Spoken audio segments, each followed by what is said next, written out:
Following video is not made for kids. Viewer discretion is advised. Hello to my subscribers, this is the TFangy coming to you with a video of a Transformers figure that is somewhat special to me, and it is none other than the Transformers Studio Series 86 Voyager class Wreck-Gar. Now the reason why Wreck-Gar is special to me is because I actually got Wreck-Gar here as a surprise birthday present from a very dear friend of mine, Autocorrect Primer. He has two YouTube channels. One is under his name, Autocorrect Primer. The other one is under his second YouTube channel is known as A Community for Us All. So I will try and leave links to both of his YouTube channels down in the video description. So yes, a very special thank you and shout out to you, Autocorrect Primer. Thank you so much for sending me Wreck-Gar for my birthday earlier this year.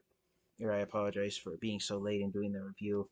So yes, here he is inside his box in all his splendor and glory, everyone. Transformers Studio Series Wreck-Gar. This has become the quintessential and the best Wreck-Gar figure that's ever been released. I believe it's tied with the Transformers animated version of Wreck-Gar in being the physically largest action figure that the leader of the Junkions has been given. And I apologize, I wasn't able to find my copy of Transformers animated Wreck-Gar. He's buried with a bunch of other Transformers figures of mine. But yes, I really enjoy how the Studio Series Wreck-Gar figure turned out. So there he is in his robot mode. Here's artwork of Wreck-Gar. Our same artwork is used here on this side of the box and on this side of the box. And I really love how they managed to sculpt Wreck-Gar's mustache and goatee. Between Wreck-Gar and Scourge, when the Transformers Generation 1 movie was released, it was released in 1986 before I was born, but the first time I saw the film and I saw that they decided to give Transformers characters facial hair, I wasn't too open to the idea at the time, but now that I've grown up and now have facial hair of my own, I can kind of see the reason why they did that. So yes, Wreck-Gar is an Autobot. Here's the logo for the Transformers Generation 1 movie. So coming on here to the back of the box, there is Wreck-Gar in his robot mode and his vehicle mode of a motorcycle, and he transforms back and forth in 22 steps. And Wreck-Gar is based on the scene in the Transformers Generation 1 movie when the Autobots arrive on the planet of Junk, and they they befriend the Junkions, and indirectly the Junkions decide to join the Autobots and become Autobots as well. Wreck-Gar actually leaves planet Junk after some time to join the Autobots on both Cybertron and planet Earth. And the scene that Wreck-Gar is based on is the Junkion on dance party. It's based on the scene after the Junkions help the Autobots repair and restore Ultra Magnus after his body was torn apart by the Decepticons. And Wreck-Gar's one-sentence bio on the back of the box reads, Wreck-Gar and the Junkions join the Autobots after exchanging the universal eating ba we eat gra ain't I we ninny bong. So yeah, that's the universal greeting in the Transformers right there.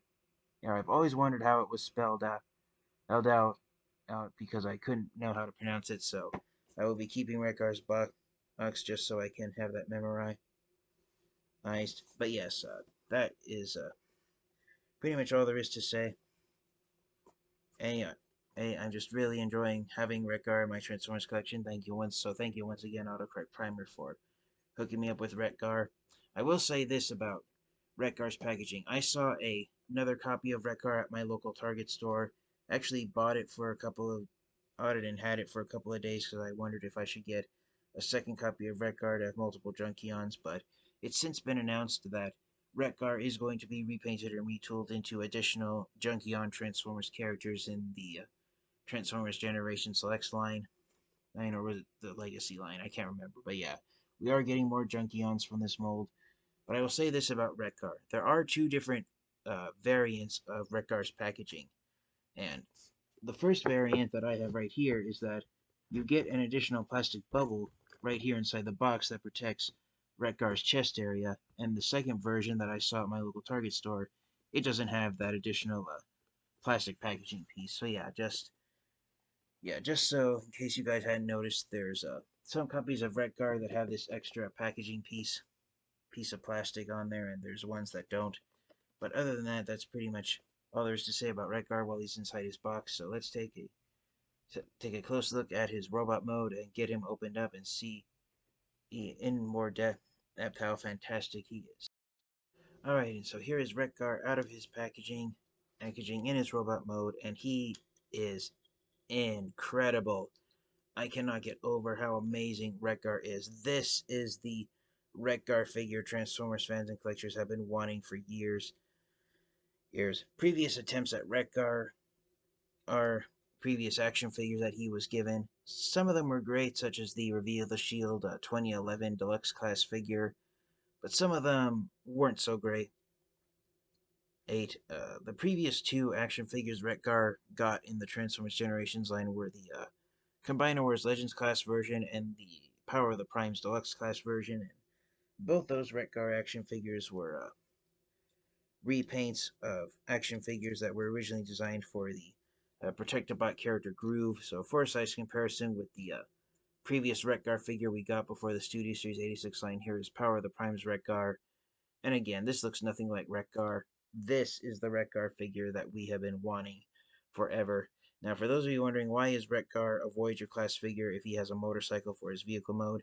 That's because Wreck-Gar, the action figure designed for him by Hasbro and Takara Tomy, the original Generation 1 Wreck-Gar figure, it was pretty enormous in of itself, and in the cartoon, Wreck-Gar was a tall robot as a result of his action figure being so huge.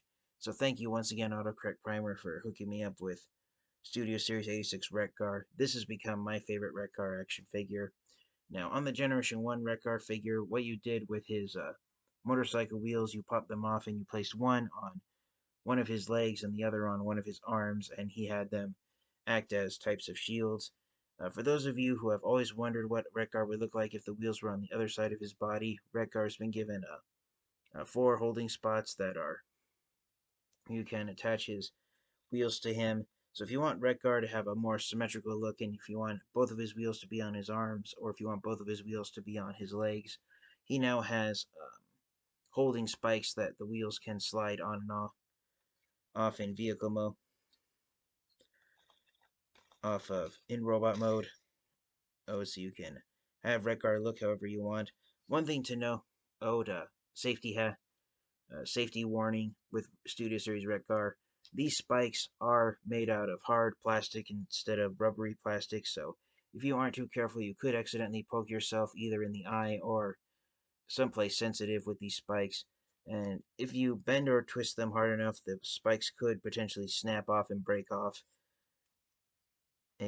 There are openings at the base of the spikes, and there's both sides of the wheels have these gray supports that actually are what allow the wheels to peg into place. So if you don't want the one side of the wheel facing outward, you can put the wheels on both sides of Wreck-Gar. I saw a photo once where someone who did get 2 copies of Wreck-Gar had had 4 wheels on all of his holding spots, and when Wreck-Gar was transferred into his alt mode, they put the wheels on. They kept the wheels attached to these spikes, and so Wreck-Gar transformed into a 4-wheeled motorcycle. Yeah, I just cannot get over how incredible Wreck-Gar is. His head is on a ball joint, so he does have the potential to look up and down slightly, but you put Wreck-Gar's head upwards so far, his antenna ears will hit the back clear windshield of his motorcycle mode. And for those of you who happen to come across a photo of the Generation 1 Wreck-Gar figure, if you're wondering why does Generation 1 Wreck-Gar's head look so wonky compared to the Studio Series Wreck-Gar, which is based more off of Wreck-Gar's animation model from the Transformers Generation movie, that's because Hasbro and Takara Tomy designed Wreck-Gar's robot mode head to become the front section of his motorcycle mode. So yes, the top of Wreck-Gar's head, the reason why it's that color is because that was supposed to be the windshield of his motorcycle mode. And if you look at the back of Wreck-Gar's head, he's got the gauges for his tiny dashboard.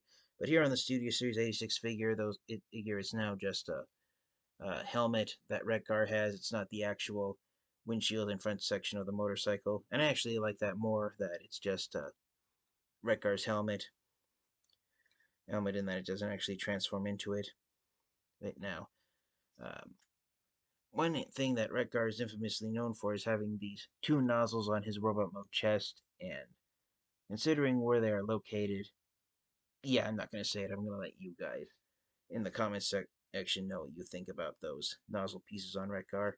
But for other points of articulation, Wreck-Gar has universal jointed shoulders, and this is one thing that a lot of the Transformers figures released in 2021 have. They have this. The joint is sculpted so that if you want to lift the arm up, it looks like it's extending out from the shoulder, and it's not. And it doesn't look like the arm is just sitting on a hinge joint on the shoulder. So I really love that inclusion of those semicircle shaped joints in the shoulder. So Wreck-Gar can rotate his arms forwards and backwards 360 degrees, but if you were to rotate Wreck-Gar's arm backwards directly, you could potentially hit the motorcycle handles. So just be careful of that. At swivel joints in the bicep, hinged elbows, and right out of the box, my copy of Wreck-Gar, the elbow joints are super tight, especially on the right arm. Instead of a swivel joint, it actually feels like it's just a ratchet joint with only 2 clicks on it. Same thing with the left arm, it's faring no better. He does have a Wreck-Gar does have a waist swivel, but if you're not too careful, the way Wreck-Gar transforms, there's a joint right there that you peg and unpeg every time you transform Wreck-Gar, and unfortunately it doesn't sit in place properly, so if you aren't too careful, you could dislodge that joint and you can have Wreck-Gar look like he's doing an ab crunch on the front, so just be mindful of that loose joint. He does have a waist swivel, so Wreck-Gar can spin his body around 360 degrees in both directions. He does have universal jointed hips, so his legs can move outward, have the potential to move outward, but instead of a swivel joint, it's actually a ratchet joint. And he's got the car, he's got the cargo bags. I don't know what the actual name for those is on an actual motorcycle. I apologize for not knowing that for those who are knowledgeable on the parts of a motorcycle. But yeah, you have to move these out of the way to get the legs move out to the side. So Wreck-Gar's legs can move forward this much, and because of how Wreck-Gar transforms, he can rotate his knees in the opposite direction, and then the legs can go back that far. He does have swivel joints in the thighs, again the hinged knees, and his feet can go up and down quite a bit due to them having a transformation joint there. And he does have ankle rockers, but unfortunately, the way the transformation joint in the ankle is on Wreck-Gar, instead of the entire foot, it's just the bottom half of the foot when you utilize the ankle rockers. But yeah, all in all, I really enjoy how Wreck-Gar came out. I love how the designers at Hasbro and Cartoon were able to give Wreck-Gar his distinctive color scheme of a rusty orange. I've always loved that about the Junkions because they come from the planet Junk, and they're made from a bunch of junked out parts. I love how most of them are the main color scheme of the Junkions is rusty orange or rusty red. But yeah, I really overall am really enjoying having Wreck-Gar in my collection. So without further delay, we will get Wreck-Gar transformed into his motorcycle mode and wrap up the review. And yes, I am speechless at how amazing Studio Series 86 Wreck-Gar is. Alright, and so here is Wreck-Gar transformed into his vehicle mode of a motorcycle, and I gotta say, I really enjoy how accurate Wreck-Gar looks to his appearance in the Transformers Generation movie and throughout the third season of the Transformers G1 cartoon series. So yes, thank you once again, Autocorrect Primer, for hooking me up with Wreck-Gar. I'm really enjoying how Wreck-Gar looks. The only real major gripe I have with Wreck-Gar in his motorcycle mode is that the spikes on his wheels aren't retractable, so you are going to have a very hard time trying to get Wreck-Gar to roll around on a flat surface. If you actually watch the Transformers Generation movie, the planet of junk doesn't have that much of a flat surface at all, and so that's one of the reasons why the Junkions have spiked wheels when they transform into their motorcycle modes, because there's nothing but off-road driving on Junkion. But yeah, I really enjoy how Wreck-Gar looks. I love the flame deco there on the fuel tank. I love how they painted the engine detailing in their silver over how his arms transform into the motorcycle spokes. So yeah, I have pretty much don't have anything negative to say about Studio Series 86 Wreck-Gar. He is an incredible Transformers figure. And for a size comparison, here he is once again with the Power of the Primes Deluxe Class version of Wreck-Gar. This was the previous Wreck-Gar figure we got before this one. And yeah, this is the Wreck-Gar figure that everyone has been wanting to have in their Transformers collection. So yes, thank you once again, Autocorrect Primer, for hooking me up with Wreck-Gar. So do I recommend getting this figure? Absolutely, I do. You will not go wrong having Studio Series 86 Wreck-Gar in your Transformers collection. As a standalone figure, he's a pretty impressive looking motorcycle, and he does have the gimmick that previous action figures of Wreck-Gar have, where if you buy multiple copies of him, you can have him sitting down on top of himself and riding on himself. Oh, so that's a pretty decent feature that Wreck-Gar had. So yes, thank you once again, Autocorrect Primer, for this figure, and thank you to all my subscribers for your continued support. This has been the TF Fan Geek, and remember, please like, comment, and subscribe, ring the bell icon for notifications, and until next time, you guys, transform roll out. Goodbye, everyone.